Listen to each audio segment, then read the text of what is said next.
주상 전하께서 위독하시다. 헌데 어찌 침전이 아닌 동궁전으로 모셨단 말이냐? 1849년 6월의 새벽, 창덕궁 동궁전 중희당, 밤새 달인 독한 양냄새가 짙게 깔린 방 한가운데 23살의 젊은 임금이 가쁜 숨을 몰아 쉬고 있습니다. 얼굴은 퉁퉁 부어올라 있고 발등은 신발이 들어가지 않을 정도로 기괴하게 부풀어 터질 듯 했지요. 며칠째 그가 넘긴 것이라고 무례만 밤몇 술이 전부. 지금 이 장면은 조선의 제24대 국왕 헌종이 죽음을 맞이하기 전 마지막 모습입니다. 그런데 이 참혹한 죽음의 현장, 무언가 이상하다 느껴지시지 않으신가요? 이 사람은 조선의 지존 왕입니다. 하지만 지금 그가 숨을 거두고 있는 곳은 왕의 침전이 아닙니다. 후사도 없는 왕이 세자의 침소인 동궁전 한가운데서 홀로 죽어가고 있는 거예요. 헌종은 왜 자신의 침전을 두고 세자의 방에서 눈을 감아야 했을까요? 이 기묘한 장면은 그의 죽음을 둘러싼 걷잡을 수 없는 소문으로 번져나갑니다. 바로 독살이 아니냐는 거죠. 봄까지만 해도 멀쩡히 정무를 보던 23세 건장한 왕이 불과 몇 달 만에 원인 모를 병으로 쓰러졌고, 왕이 눈을 감기가 무섭게 권력을 쥐고 흔들던 안동 김씨 가문 출신의 대비가 강화도에서 농사짓던 한 청년을 다음 임금 철종으로 즉위시킨다. 그리고 가장 끔찍한 마지막 의심은 하필 이 시기가 헌종이 외척들의 소나기를 벗어나 마침내 제 힘으로 권력을 쥐어보려 칼을 빼들었던 찰나였다는 사실입니다.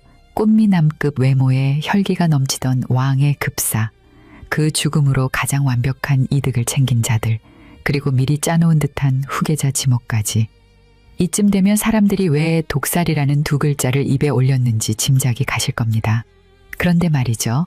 조선 왕조실록과 승정원 일기의 기록을 파헤쳐 보다 보면 진실은 세간의 소문과는 전혀 다른 곳을 가리키고 있습니다.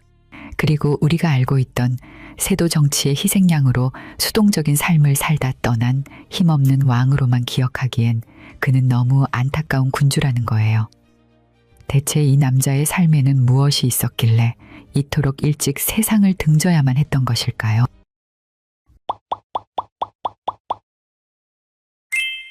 때를 1834년 겨울로 되감아 보겠습니다. 한 아이가 창덕궁 인정문 앞에 서 있습니다. 8살, 지금으로 치면 초등학교 2학년쯤 되는 나이죠. 그 작은 몸에 조선 국왕에게만 주어지는 골룡포가 입혀졌어요. 조선의 24번째 임금 헌종의 즉위였습니다. 조선의 역대 임금을 통틀어 가장 어린 나이의 즉위였지요. 원래 이 자리는 아이의 몫이 아니었습니다. 헌종의 아버지는 효명세자, 나이든 순조를 대신해 정사를 돌보며 기울어가던 왕실의 마지막 희망으로 불리던 인물의 자리였지요. 그런데 그가 22살 한창의 나이에 급작스레 세상을 떠나버린 겁니다. 그리고 4년 뒤 이번엔 할아버지 순조마저 눈을 감고 말지요. 당시 왕실에 남은 직계 후계자라고는 이 8살 손자 하나뿐. 순조의 죽음을 애도할 겨를도 없이 왕좌에 오를 아무런 준비도 되지 않은 상태로 이 아이는 옥좌에 앉혀지게 됩니다. 여러분이 이 아이라고 한번 상상해 보시겠어요? 아버지의 얼굴은 기억조차 흐릿하고 의지하던 할아버지마저 곁에 없습니다. 눈앞에는 산전수전 다 겪은 수십 명의 대신들이 머리를 조아리며 전하를 부르짖지만 정작 이 어린 왕은 그 거대한 방 안에서 무엇을 어떻게 해야 할지 아무것도 알지 못했죠. 8살 아이에게 옥좌란 권력의 정점이 아니라 세상에서 가장 막막하고 외로운 자리였을 겁니다. 실제로 실록을 들여다보면 이 무렵 어린 임금을 걱정하는 묘한 기록이 하나 남아 있습니다. 신하들이 장난감으로 왕을 꿰어낼까 우려된다는 내용이었지요. 겉으로는 나라의 지존이었지만 어른들의 눈에는 여전히 손에 쥔 것을 빼앗기면 울어버릴 어린아이로 비치고 있었다는 뜻입니다. 그리고 어린 왕이 정사를 직접 돌볼 수는 없었으니 왕의 등 뒤로 얇은 발이 드리워집니다. 바로 수렴청정이었죠. 어린 손자를 대신해 나라시를 틀어준 사람은 할머니 순원왕후 김씨였습니다. 여기서 이 이름 석자를 눈여겨보셔야 합니다. 순원왕후 김씨, 그는 다름 아닌 안동 김씨 가문의 딸이었습니다. 그 아버지가 바로 조선 후기 세도 정치의 문을 열었다고 평가받는 김조순이었죠. 표면적으로 수렴청정은 어린 임금을 지켜주는 든든한 울타리였지만 그 발 뒤에서 실제로 움직인 것은 할머니 한 사람이 아니라 안동김 씨라는 거대한 가문 전체였습니다. 보호라는 이름을 들이밀고 있었지만 실상은 철저한 통제였던 셈이지요. 그런데 조정에는 이 가문만 있었던 것이 아닙니다. 조용히 그러나 빠르게 힘을 키워가던 또 하나의 외척, 바로 헌종의 친어머니인 신정왕후를 배출한 풍양 조씨 가문이 버티고 있었어요. 순조가 세상을 뜨자마자 두 집안은 명분 싸움을 넘어 가장 실질적인 힘부터 정확히 반으로 나눠 가집니다. 도성을 지키는 핵심 군영인 훈련도감은 안동 김씨가, 어영청은 풍양 조씨가 틀어주게 되죠. 한쪽이 병력을 움직이면 다른 쪽도 곧바로 맞대응할 수 있는 아슬아슬한 군사적 균형. 그 위험천만한 저울 한복판에 8살의 임금이 위태롭게 얹혀 있었던 거예요. 여기에 잘 알려지지 않은 기막힌 대목이 하나 더 있습니다. 죽어가던 순조가 눈을 감기 직전 어린 손자를 잘 이끌어달라며 당부한 인물이 처가인 안동 김씨가 아니라 풍양 조씨의 가문이었다는 사실입니다. 대비의 측근들이 어린 손자를 통째로 집어삼킬까 두려웠던 걸까요? 아니면 그래도 손자의 외가가 조금 더 안심이 된다 판단했던 걸까요? 어찌되었든 헌종의 곁에는 늘 두 개의 감시하는 시선이 머물러 있었습니다. 발 뒤에 앉은 할머니와 외가인 풍양 조씨일까?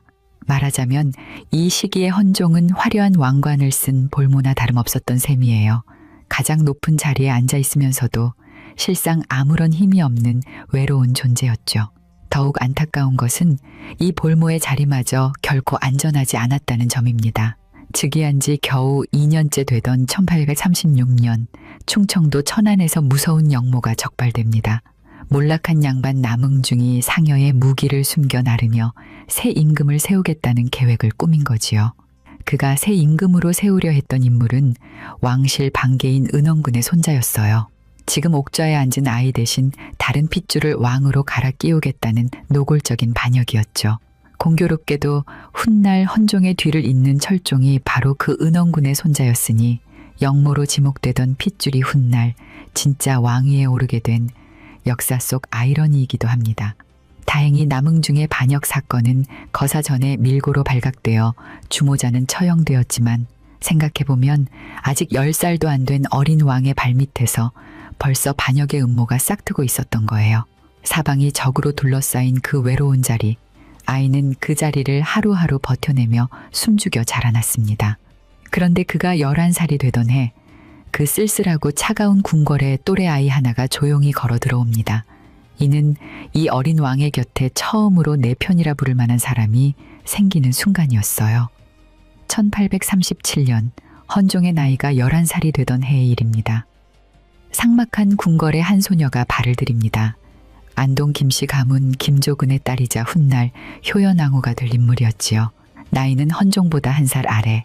두 사람은 이제 겨우 10살, 11살의 꼬마 부부였습니다. 물론 이 혼사에도 지독한 정치적 셈법이 얽혀 있었어요. 새 왕비 역시 안동 김씨 가문에서 나온 인물이었거든요. 할머니인 대비도 안동 김씨, 평생을 함께할 왕비도 안동 김씨. 어린 왕은 이제 사방이 거대한 한 가문 출신의 여인들에게 겹겹이 둘러싸이게 된 셈이었습니다. 철저한 어른들의 계산 속에서 맺어진 인연이었죠. 하지만 이 대목에서 우리가 꼭 짚어봐야 할 점이 있습니다. 비록 정략으로 맺어진 관계라 할지라도 이 순간 헌종의 곁에는 평생 처음으로 온전한 또래가 생겼다는 사실입니다. 한번 생각해 보시겠어요? 4살의 아버지를 잃고 8살의 할아버지마저 세상을 떠난 뒤 발 뒤의 할머니와 서로를 노려보는 가문들 사이에서 숨죽여 자란 아이입니다. 그토록 춥고 외로운 궁궐에 처음으로 자신과 눈높이가 맞는 사람이 곁에 온 거예요. 그리고 이 어린 부부 앞에는 함께 감당해야 할 버거운 의식이 너무나 많았습니다. 가래를 올리고 종묘의 인사를 올리며 대비와 대신들 앞에서 꼿꼿하게 예를 갖춰야만 했죠. 아직 얼굴에 솜털이 보송보송하게 남겨져 있는 두 아이가 나라의 국왕과 국모라는 무거운 짐을 나란히 나눠 짊어진 겁니다. 어쩌면 두 사람은 그 낯설고 숨막히는 자리를 함께 겪어내면서 서로에게 유일한 위안이자 든든한 동지가 되어갔을지도 모릅니다. 세상 천지가 자신을 올가매는 사람들 투성이었지만 이 사람 하나만큼은 나의 곁을 지켜줄 같은 편이었을 테니까요. 여기서 헌종이라는 임금에 대해 잠시 아주 흥미로운 기록 하나를 살펴볼까 합니다. 바로 그의 외모에 관한 이야기예요. 헌종실록은 이 임금을 두고 이렇게 기록해 두었어요. 외모가 아름답고 풍의가 훤칠하였다. 왕조실록이 임금의 얼굴을 대놓고 아름답다고 표현하는 건 흔한 일이 아닙니다. 오죽하면 궁궐 안팎으로 헌종이 매일 거울 앞에 서서 자신의 얼굴을 들여다보기를 즐겼다는 소문까지 돌았다고 하지요. 진위 여부를 떠나 사람들이 그런 이야기를 지어낼 만큼 헌종이 당대 손꼽히는 미남으로 기억되었다는 뜻이기도 하고요.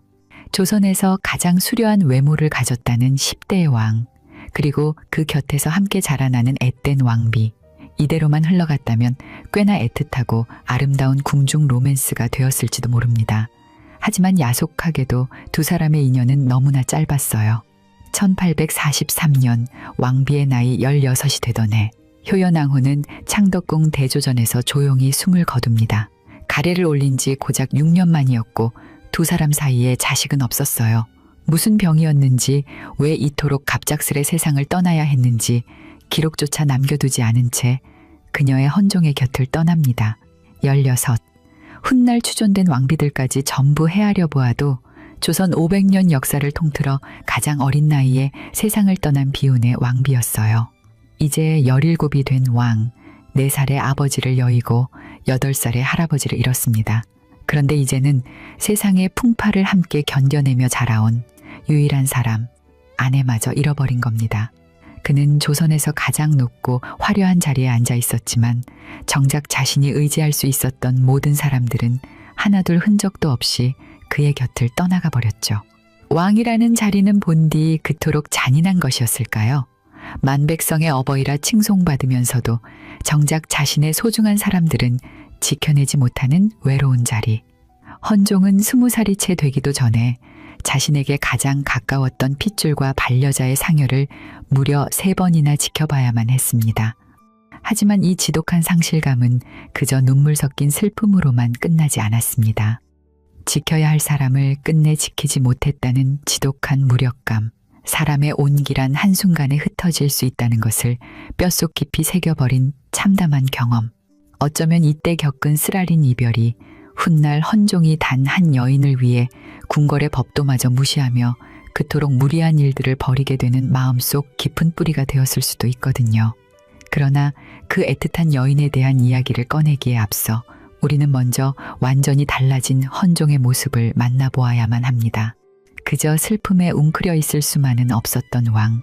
바로 이 무렵을 기점으로 왕의 등 뒤에 드리워졌던 발이 거치고 마침내 제 손으로 조선의 권력을 움켜쥐기 시작하거든요.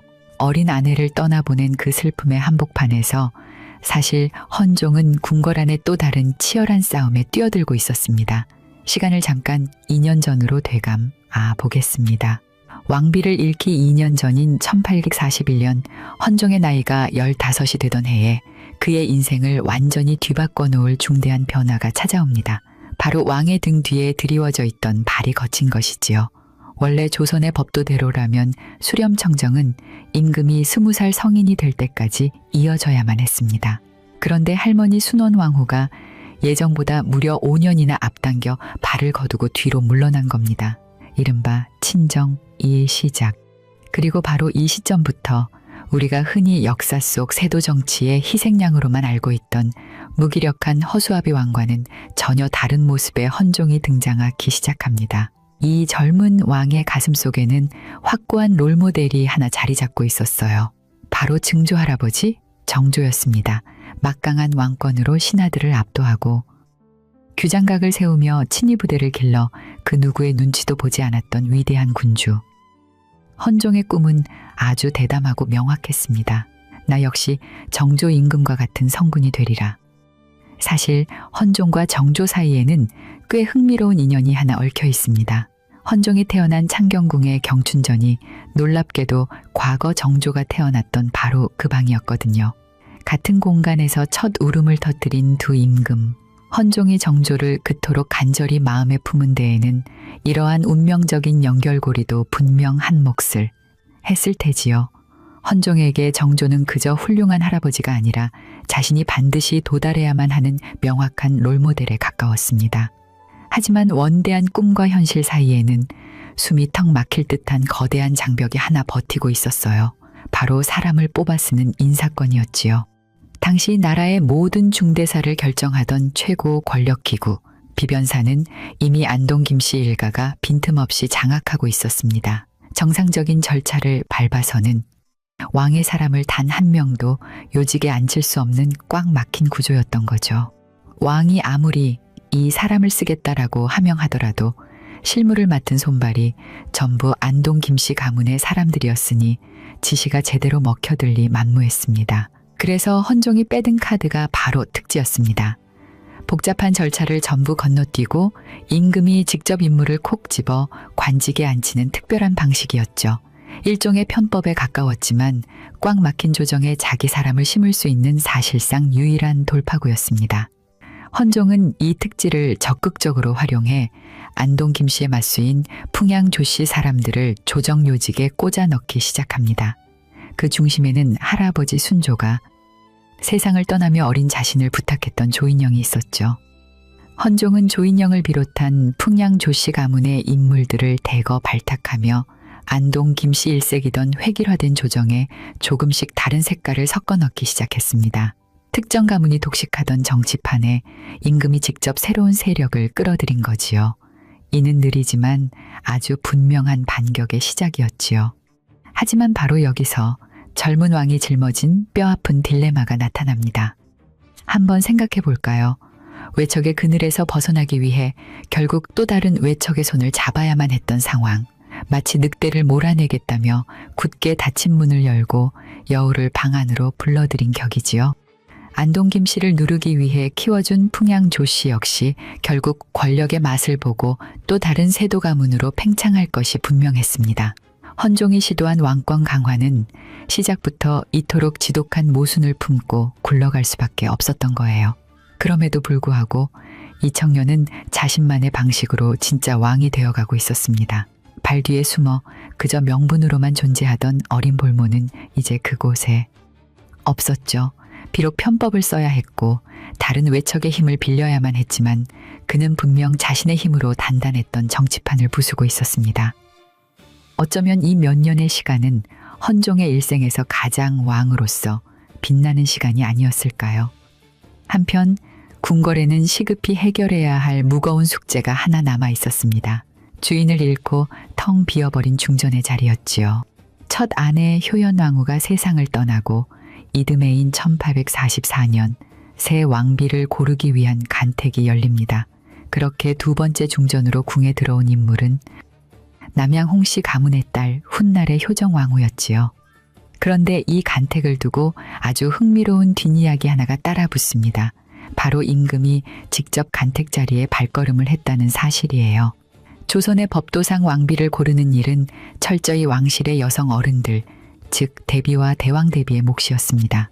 임금이 몸소 나서서 자신의 신부감을 고르는 일은 전례를 찾아보기 힘들 만큼 이례적인 사건이었죠.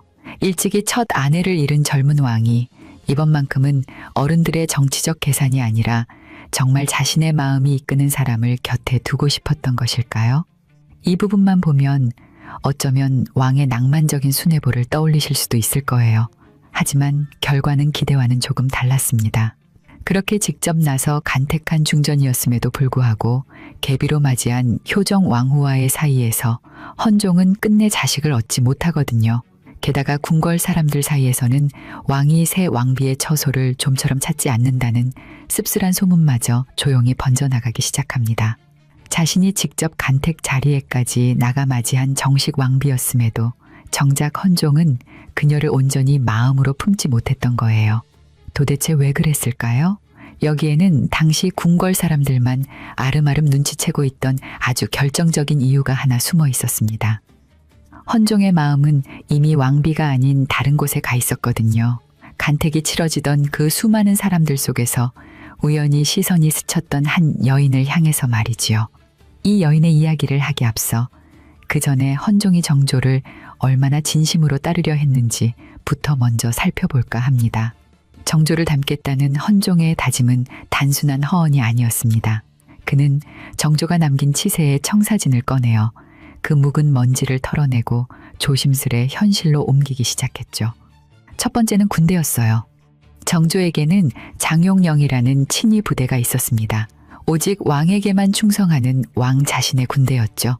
헌종은 이걸 잊지 않았고 1846년 그는 궁궐 경비가 허술하다는 명분을 앞세워 기존의 총융청을 총위영이라는 새 군영으로 승격시킵니다. 겉으로는 그저 궁궐 수비 강화, 하지만 속내는 전혀 달랐어요. 총위영에 들어갈 돈과 병력을 헌종은 어디서 가져왔을까요? 바로 훈련도감이었습니다. 안동 김씨가 쥐고 있던 바로 군영 말이죠. 반대파의 실권을 하나둘 빼앗아 국왕 직속의 호위 전력으로 흡수했습니다. 조정 대신들을 거치지 않고 오롯이 왕만 바라보고 움직이는 군대. 정조가 창설했던 장용령의 모델을 그대로 가져온 것이었어요. 헌종은 여기서 그치지 않고 총위영의 운영 규정인 절모까지 따로 만들어 이 군영을 아예 제도로 못 박아버립니다. 위기를 모면하려는 임시방편이 아니었습니다. 앞으로도 든든하게 왕실을 지킬 정식 친위대로 아예 뿌리를 내리게 한 것이었죠. 어릴 적 두 외척 집안에 군대를 내어주고 무기력하게 지켜보던 왕이 이제 당당하게 자신만의 무력을 확보하고 주도권을 되찾은 것이었어요. 두 번째는 사람이었습니다. 총위영을 승격시킨 그 해, 헌종은 정조가 죽은 뒤 사라졌던 초계문신 제도를 되살립니다. 젊고 뛰어난 인재를 뽑아 왕이 직접 가르치고 길러 제 사람으로 삼는 제도였죠. 정조가 규장각에서 자기 사람을 키우던 바로 그 방식이었습니다. 헌종은 이렇게 길러낸 인재들 가운데 일부를 암행어사로 지방에 내려보냅니다. 규모도 결코 작지 않았어요.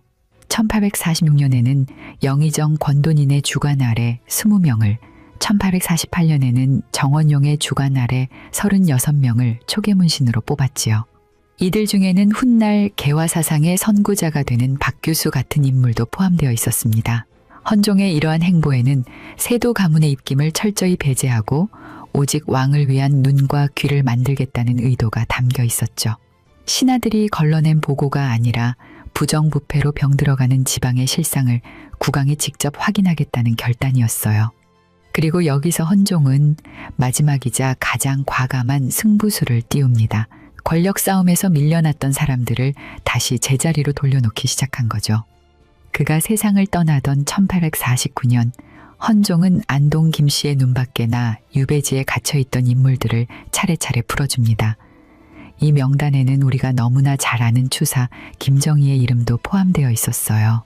안동 김씨 세력이 거세게 들고 일어났지만 헌종은 이를 묵살하고 당대 최고의 지식인이었던 그를 과감하게 복권시킵니다. 김정희 한 사람만이 아니었어요. 헌종은 안동 김씨에 의해 쫓겨났던 여러 인물의 죄를 씻어주고 이미 유배지에서 세상을 떠난 이의 명예까지 되살려 주었지요. 안동 김씨가 권력의 중심에서 지워버린 사람들을 왕이 다시 하나둘 무대 위로 끌어올린 겁니다. 이건 그냥 죗값을 깎아주는 단순한 사면이 아니었어요. 지금 이 조정의 주인이 과연 누구냐라고 묻는 아주 단호한 경고였죠. 자, 여기까지 살펴보니 어떠신가요? 어릴 적 발 뒤에 숨어 눈치만 보던 꼭두각시 왕의 모습은 이제 흔적조차 느껴지지 않는다 생각이 들지는 않으신가요? 자신만의 군대를 조직하고 새로운 인재를 키우고 권력에 밀려난 이들을 다시 중용하는 왕. 이 청년 군주는 분명 자신만의 뚜렷한 목표를 향해 아주 계획적이고 집요하게 나아가고 있었습니다. 그러나 안타깝게도 현실의 벽은 너무나 높았습니다. 야심차게 조직한 친위대 총위영은 세도가의 사병들을 억누르기엔 그 규모나 힘이 한참 부족했어요. 게다가 안동 김씨의 대항마로 키워놓은 풍양 조씨마저 결국엔 자신들의 이익만 좇는 또 하나의 권력 집단이 되어버렸죠. 한쪽 세력을 견제하려다 또 다른 골칫거리를 스스로 키워버린 꼴이 된 겁니다. 정조를 롤모델로 삼고 내달렸지만 헌종의 처지는 너무도 달랐습니다. 24년 동안 차근차근 자신의 정치를 펼친 정조와 달리 헌종에게 허락된 시간은 너무 짧았고 곁에서 힘을 보태줄 충신들 대신 그의 일거수일투족을 감시하는 정적들만 가득한 외로운 싸움이었던 거예요. 그러나 겹겹이 쌓인 현실의 벽보다 헌종을 더 깊은 좌절로 몰아넣은 것은 후사의 문제였습니다. 국왕이 아무리 원대한 계획을 세우고 실행한들 대통을 이을 아들이 없다면 그 치적은 다음 세대로 넘어가지 못하고 공중분해될 것이 분명했어요. 2번의 가래를 올렸음에도 끝내 핏줄을 보지 못한 헌종에게 후사를 얻는 일은 단순한 왕실의 의무를 넘어 자신의 정치적 생명력을 연장할 유일한 열쇠였습니다. 그리고 이대로 모든 것이 수포로 돌아갈지 모른다는 절박함 속에서 헌종의 기억은 뜻밖의 곳을 향하게 되지요. 언젠가 간택의 자리에 올랐으나 끝내 인연이 닿지 않았던, 하지만 가슴 한편에 깊이 각인되어 있던 한 여인을 다시금 떠올린 것입니다. 이제 그 애틋한 여인에 대한 이야기를 꺼내볼까요? 궁궐 사람들 사이에서 아주 오랜 시간 동안 입에서 입으로 전해 내려온 한편의 아름다운 사랑 이야기가 하나 있습니다. 첫 아내를 잃은 헌종이 직접 나섰던 계비 간택 자리, 그 수많은 처녀들 틈에서 임금의 마음을 단번에 사로잡은 여인이 있었어요. 하지만 왕실, 어른들의 뜻은 달랐지요. 삼간택, 즉 최종 후보 3명을 뽑는 마지막 자리에서 정작 임금이 마음에 품었던 그 규수는 탈락하고 왕비의 자리는 다른 사람에게 돌아갔죠. 마음속에 품은 여인을 지우지 못한 헌종은 3년이 지난 후 결국 그녀를 후궁으로 맞이합니다. 그리고 오직 그녀 한 사람만을 위해 지어준 전각이 바로 그 유명한 낙선제죠. 첫눈에 반한 사랑과 어른들의 반대, 그리고 3년을 꼬박 기다려 곁에 둔 여인, 마치 잘 짜인 사극 로맨스처럼 완벽한 이야기입니다. 하지만 여기서 우리는 팩트체크를 한번 해볼 필요가 있어요. 이 애틋한 이야기에는 아주 결정적인 허점이 하나 숨어 있었거든요. 당시 계비 간택에 올랐던 여인들의 명단을 전부 확인해 보아도 이 여인의 이름은 아예 존재하지 않아요. 애초에 간택 자리에 나오지도 않았으니 임금이 거기서 첫눈에 반했다는 이야기 자체가 성립할 수 없는 것이죠. 그렇다면 이 여인은 대체 누구이고 어떤 연유로 구중궁궐에 발을 들이게 된 것일까요? 그녀의 이름은 김씨, 훗날의 경빈 김씨입니다. 아버지는 황해도 관찰사를 지낸 광산 김씨 가문의 김재청이었지요. 그녀가 궁에 들어온 것은 1847년, 헌종의 나이가 21살이 되던 해의 일입니다. 그런데 그녀를 후궁으로 들이자고 앞장서서 나선 인물이 참으로 뜻밖입니다. 다름 아닌 대왕 대비 순원 왕후였어요. 왕을 그토록 옥죄던 안동 김씨의 최고 어른 말입니다. 이유는 냉정하리만치 지극히 현실적이었습니다. 임금이 나이가 찼음에도 좀처럼 대를 이을 자식이 없으니 후사를 낳아줄 후궁을 정식으로 들이자는 것이었어요. 사실 후궁이라는 자리는 대개 궁녀 중에서 임금의 승은을 입거나 조용히 간택 없이 드리는 것이 일반적인 관례였습니다. 경빈 김씨는 달랐어요.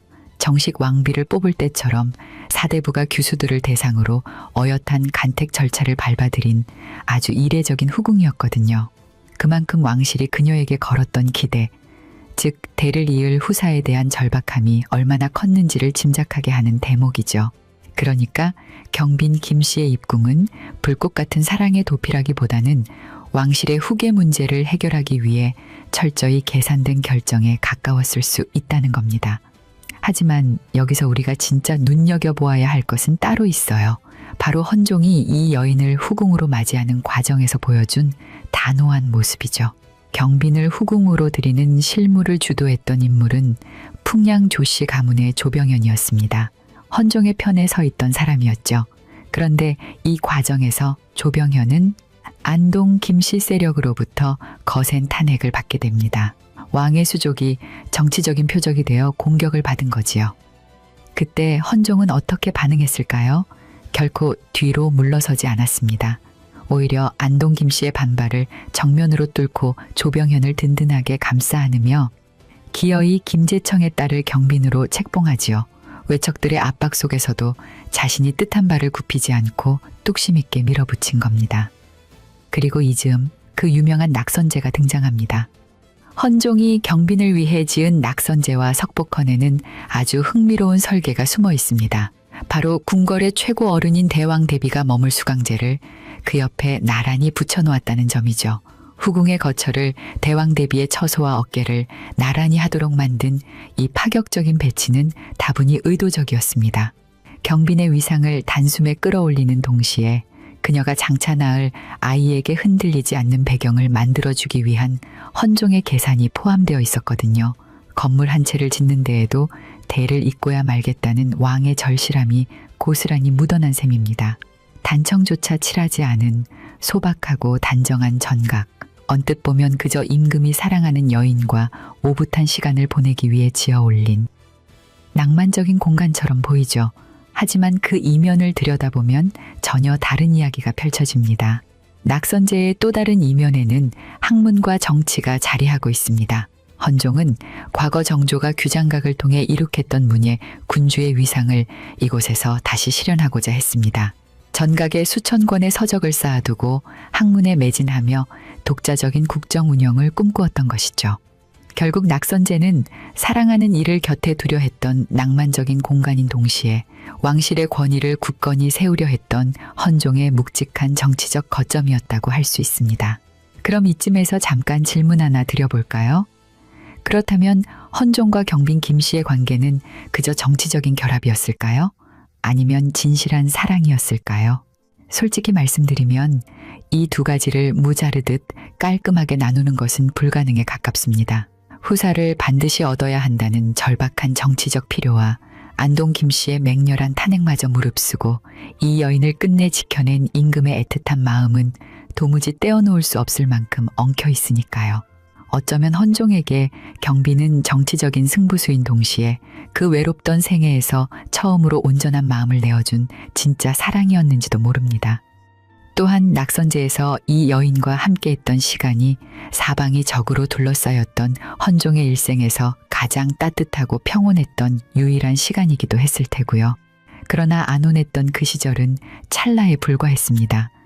낙선제의 평화가 채 무르익기도 전에 젊은 왕의 몸이 서서히 무너져 내리기 시작하거든요. 1849년 봄, 낙선제의 따뜻한 온기가 채 무르익기도 전에 23살 젊은 왕의 몸에 심상치 않은 이상 신호가 켜지기 시작합니다. 처음엔 그저 대수롭지 않은 체기처럼 보였어요. 소화가 잘 안 되고 속이 더부룩한 누구나 한 번쯤 겪는 흔한 증상이었지요. 왕의 죽음을 꼼꼼히 기록한 행장에는 당시의 모습을 이렇게 적어두고 있습니다. 봄부터 병환이 들었으나 오히려 정무를 놓지 않고 조금도 게을리하지 않으셨다.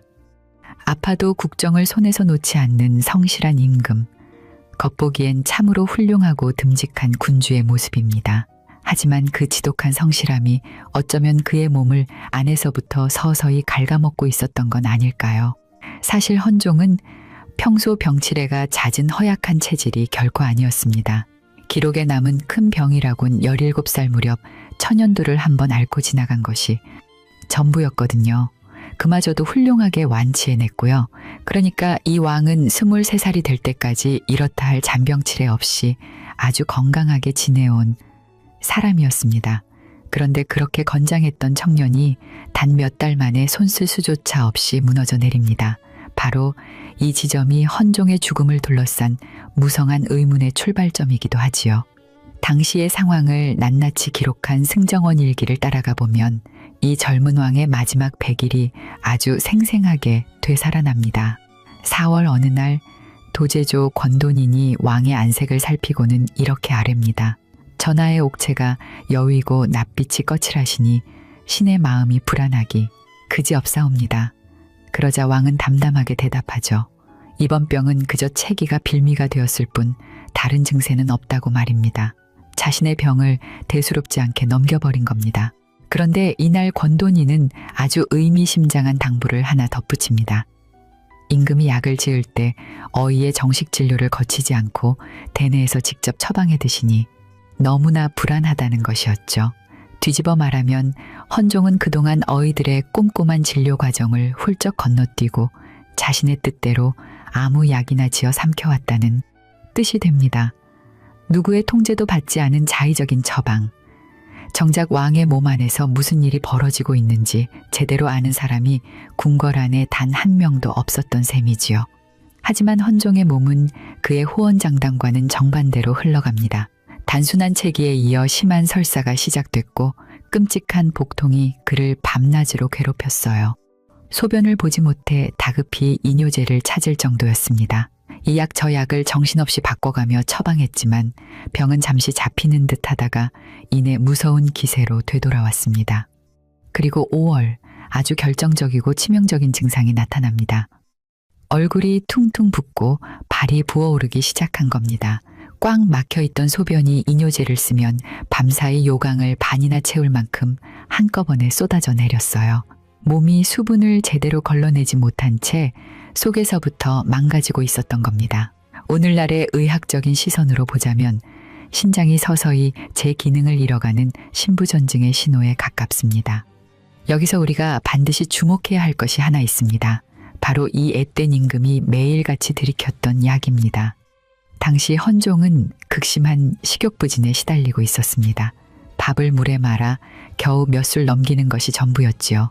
그래서 그가 미친 듯이 매달렸던 약이 바로 귀용 군자탕이었습니다. 녹용, 인삼, 당귀, 숙지황 같은 몸을 덮이는 귀한 보약제가 잔뜩 들어간 처방이었어요. 특히 녹용에 대한 헌종의 집착은 기록에 아주 선명하게 남아 있습니다. 4월 18일 헌종이 얘기합니다.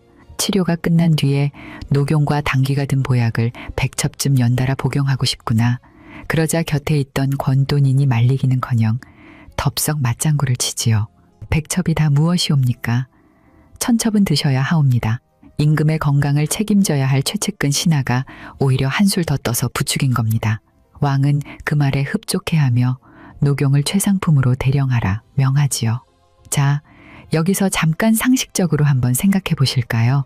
심한 설사와 부종에 시달리며 속이 망가져가는 환자가 몸을 뜨겁게 달구고 억지로 기운을 쥐어짜내는 녹용을 1000첩이나 삼키겠다고 고집을 부립니다. 그리고 그걸 뜯어 말려야 할 신하가 도리어 앞장서서 부추기고 있어요. 지금의 상식으로는 도무지 이해할 수 없는 참으로 기가 막힌 장면 아닌가요? 바로 이 지점에서 훗날 사람들은 무시무시한 단어 하나를 머릿속에 떠올리게 됩니다. 바로 독살이지요.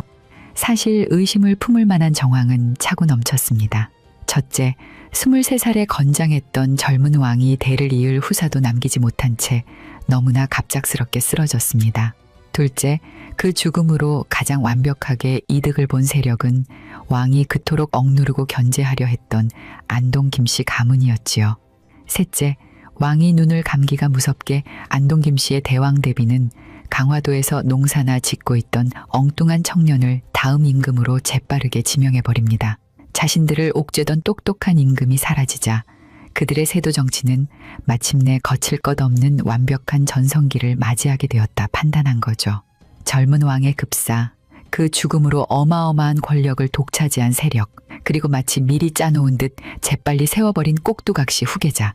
이쯤 되면 그 누구라도 누군가 의도적으로 왕을 죽인 것이 아닐까 하는 짙은 의심을 품을 만하지 않나요? 그런데 이상한 건 아무리 실록과 승정원 일기를 이 잡듯 샅샅이 뒤져보아도 헌종이 독살당했다는 결정적인 물증은 그 어디에도 나오지 않는다는 거예요. 누군가 어떤 독을 써서 왕을 해쳤다는 단서가 전혀 남아있지 않거든요. 병이 깊어지는 과정 자체는 지극히 자연스러운 질병의 악화에 가까웠고 독살설은 어디까지나 정황이 만들어낸 씁쓸한 의심일 뿐 명확한 증거는 아니었습니다.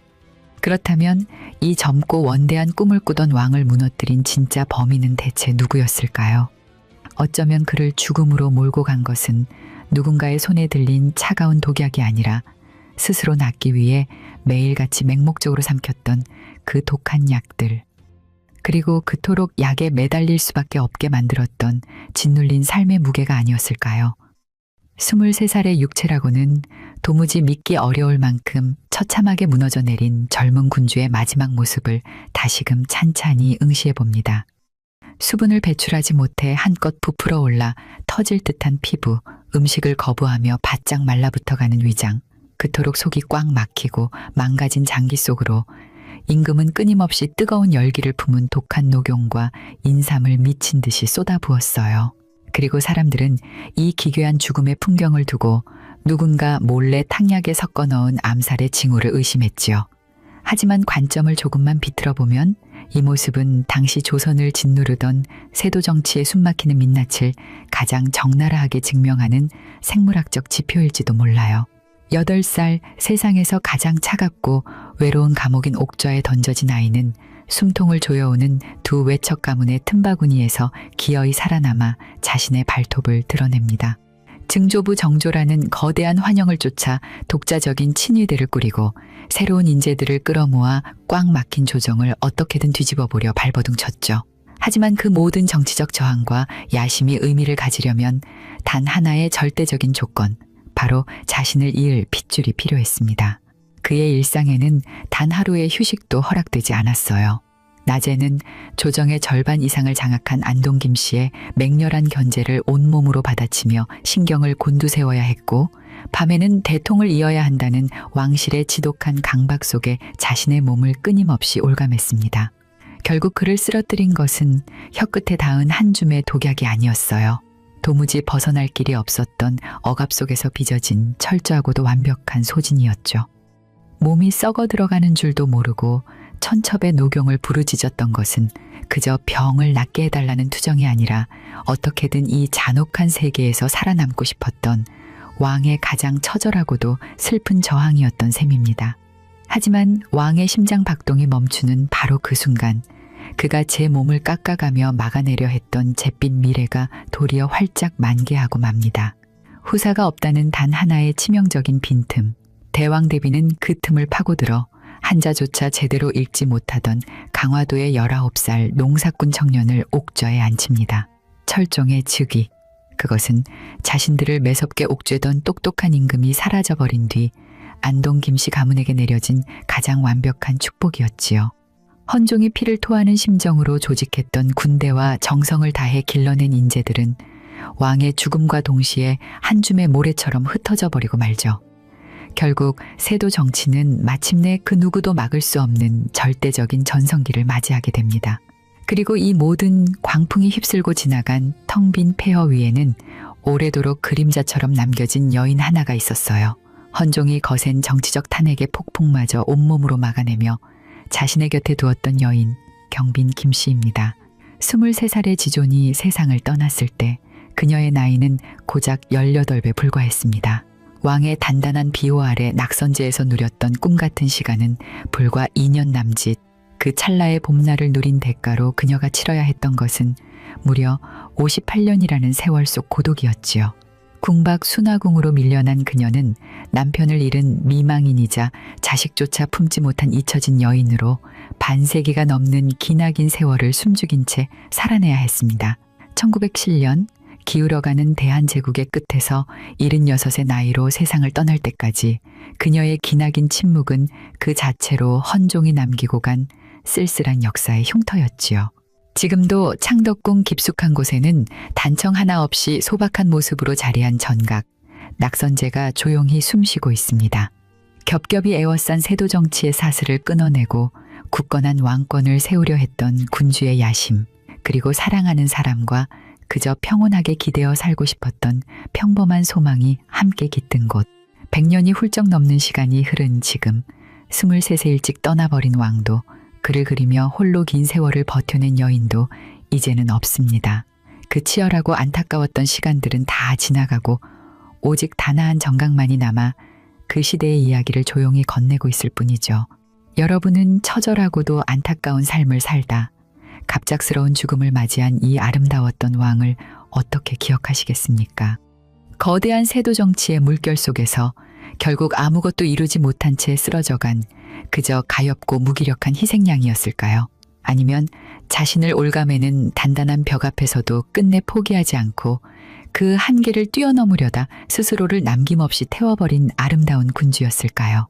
치열하게 타들어갔던 이 젊은 군주의 마지막이 어떤 의미로 다가오셨는지 여러분의 시선을 댓글로 남겨주세요. 오늘도 함께 해주셔서 감사합니다. 지금까지 호기심 사록이었습니다.